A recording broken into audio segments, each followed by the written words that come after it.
समाज होता है, समाज की एक व्यवस्था होती है, लेकिन उस व्यवस्था के नाम पर किसी से अन्याय नहीं होना चाहिए। क्या कहा मैंने? किसी अन्याय नहीं होना चाहिए। अन्याय करोगे वो जैन धर्म बिल्कुल नहीं है। बिल्कुल समझ लेना अच्छे से, कान खोल के। बुरा लगे तो लग जाए। अन्याय किसी कीमत पर नहीं होना चाहिए। एक स्त्री का 30 साल की उम्र में पति मर गया, 2 भाई हैं, 3 भाई हैं, सब अलग अलग रहते बेचारे। कोई किसी को रखने को, आज के ज़माने में जो परिस्थितियां हैं, अब वो स्त्री दूसरी शादी करे, समझना मेरी बात, कि साहब नहीं करने देंगे, चाहे कुछ हो जाए, बहुत बड़ा पाप का। तो ठीक है, तुम इतना जो हल्ला मचाए तो उसकी जिम्मेदारी लो। लेते क्यों नहीं जिम्मेदारी? वो अकेली, अभी उसके 2 साल का 4 साल का बच्चा है, रात सोना भारी हो जाएगा, नींद नहीं आएगी। अंत समय नहीं, वो सब शास्त्रों में तो लिखा है, हमें पता है। इस शास्त्रों में कब का लिखा है पता है तुम्हें? किस समय लिखा है पता है तुम्हें? जिस समय संयुक्त परिवार होते थे, एक राजा की इतना बड़ा कुनबा होता था, बड़े बड़े कुनबे होते थे कि अगर एक आध मर भी गया तो उस स्त्री को कोई दिक्कत नहीं है, क्योंकि पूरा घर है, पूरा परिवार है। अब वो 2000 साल का नियम, वो बात उसमें भी नहीं है। और अगर वो करना चाहे तो हम होते कौन है रोकने वाले? हम किसी आदमी के जीवन को बदलने का अधिकार कैसे रखते हैं? हम तुमसे कहें रात्रि भोजन छोड़ दो, हम तुमसे कहें पानी छोड़ दो, और तुमको साहब मेरी मजबूरी, तुम ये नहीं कह सकता कि साहब तुम्हारी मजबूरी है, हमें कुछ नहीं पता, नरक। अरे भाई, तुम्हारा जीवन है, हम तुम्हें स्वरूप बता रहे। अब तुम्हें छोड़ना हो छोड़ो, नहीं छोड़ना हो नहीं छोड़ो। तो अब वो कि साहब हम तो अपने नियम धर्म बता देंगे, बता दिए कि उसकी जिम्मेदारी कि हमें कोई लेना देना नहीं। अब वो मर रही कि जी रही, तो ये कैसा धर्म है? नहीं, उसकी पूरा उसका ध्यान रखो, पूरी जिम्मेदारी लो। देखो भाई, अधिकार क्या कहते हैं बसंत जी? अधिकार जताने से पहले कर्तव्य करना चाहिए। आप इस मंदिर में आओ तो नहीं, अधिकार पूरा। भाई साहब का पूरे 6 महीने पता नहीं है, और कार्यक्रम में आ गए, ये क्या हो रहा है भैया? ये क्या तरीका है तुम्हारा? कि क्यों, क्या हम मंदिर के क्या आदमी नहीं? तो आदमी हो तो हम क्या करें? 6 महीने कहाँ थे? हम थे कोई बिजी, तो अब शांति से बैठो। ऐसे ही हम लोग क्या करते हैं, नियम धर्म बताने में नंबर 1 है, 1 नंबर। अभी सवरे पंडित रात्रि पानी छोड़ो, अरे उसके पहले का भी तो समझाओ कि खाली छुड़वा दोगे। ये भी तो पूछो भैया, तेरी कोई मजबूरी तो नहीं है, तू दवाई तो नहीं खाता, तुझे कोई बीमारी हो, तेरे बस की है कि नहीं है? तू शाम के पकोड़े छोड़ सकता है कि नहीं है? शाम का गरिष्ठ छोड़ सकता कि नहीं? साहब ये तो कुछ नहीं बताना, बस चढ़ जा बेटा सूली पे, भला करे भगवान।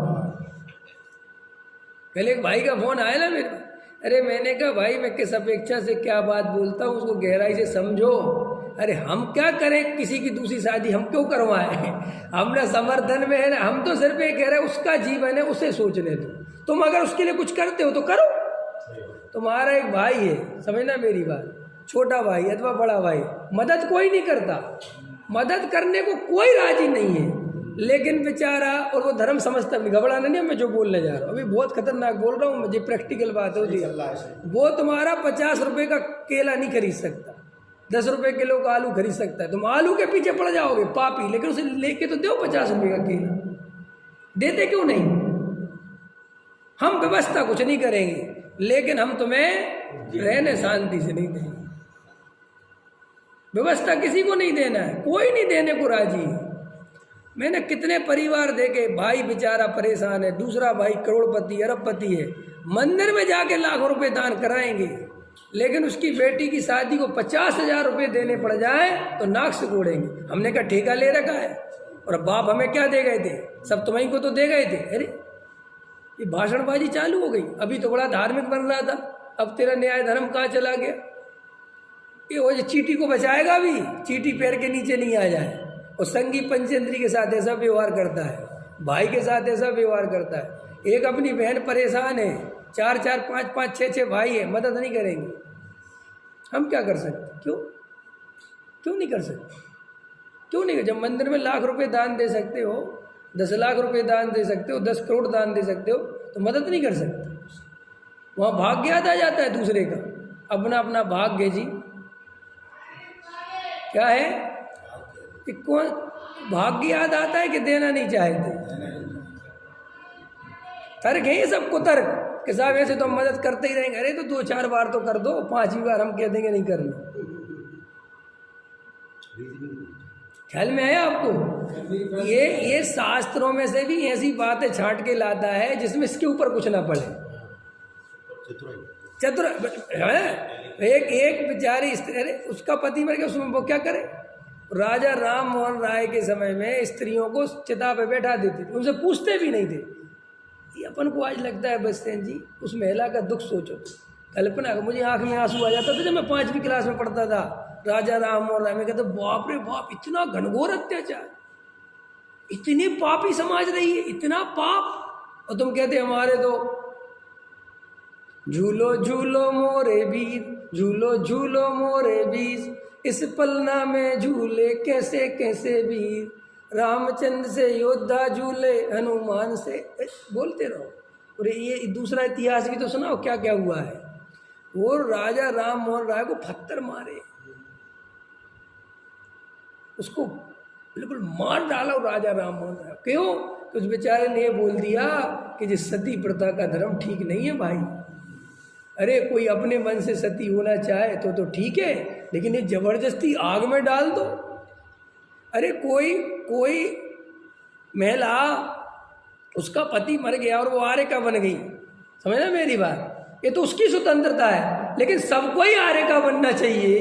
ये कैसा आदेश है तुम्हारा? ये कैसे हो सकता है? उसके छोटे छोटे 2-2 बच्चे किसके भरोसे छोड़ के जाए? तुम पालोगे? है तुम में हिम्मत है? पालोगे? अरे मैंने देखा भाई मर जाता है, अरे पत्नी मर जाती है बस्सेन जी, क्या कहे, दुख होता है कभी कभी बात हो। मेरी माँ मर गई थी, ख्याल में है ना, मैं छोटा था, 8 साल का उम्र का था मैं जब मेरी माँ नहीं थी। तो भाई साहब मेरे ताऊ वगैरह सागर वगैरह कभी जाते थे ना, पानी नहीं देते थे, रोटी तो बहुत दूर की बात है। ये नहीं सोचते थे 20 किलोमीटर से साइकिल से भूखे प्यासे आए होंगे, कुछ खिला देने को, खड़े खड़े बाहर से बात कर लेते थे। ये जगत का स्वरूप है। क्या समझते हो तुम? और तुम सोचते हो कि तुम मंदिरों में दान दे के धार्मिक हो जाओगे? किस आधार से धार्मिक हो जाओगे? जब तुम्हारी बहुत ईमानदारी अगर पंचों के सामने उस बात को बोला जाए तो वे भी फैसला दें कि ये गलत है, तो वो गलत काम करते हुए तुम धार्मिक होना चाहते हो, इसको तुम धार्मिक कहते हो? ख्याल में है ना? वो स्त्री का पति नहीं है, 2 उसको बेचारे के बच्चों को मदद करने को कोई तैयार नहीं है, ख्याल में है ना, और वो कुछ करे तो करने नहीं देंगे, पापी हो जाएगी या धार्मिक हो जाएगी, पता नहीं क्या क्या हो जाएगी।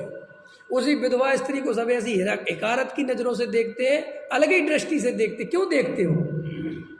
वो बहन नहीं रही क्या? वो माँ नहीं रही क्या पति मर जाने से? लेकिन हमारा दृष्टिकोण बदल जाता है और हम अच्छे अच्छे नकाब ओढ़ लेते हैं।